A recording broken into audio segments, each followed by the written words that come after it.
pansin. Di ako nagagalit sa'yo, pagkat alam ko na ang iyong damdamin para sa'kin.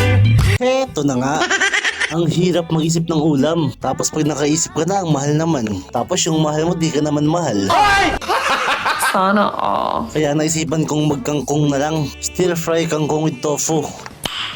Nice. O diba, sosyal? 50 lang yan. Pihin mo ako, kwentahin natin. Di totoo yan. Kaya ito nga't magigisa na tayo ng sibuyas at bawang. Igisa lang natin hanggang sa lumabas yung aroma. Pag nangangamoy na, tapon mo na.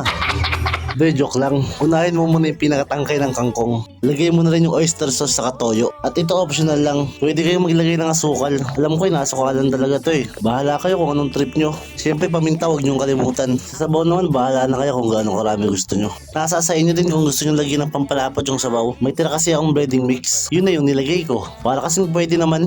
Tama kayo, tama kayo. Ako naman eh. Huwag kayo iiyak. Saka promise sobrang malasa. Lagay din kayo ng siling green, dagdag bango. Malay mo maamoy ng crush mo. Dalawang beses na yan! Malay mo lang naman. Malay mo crush ka din niya. Oh my God! And syempre toasted garlic. Oh, luto na. Bye! Honey, my love, so sweet.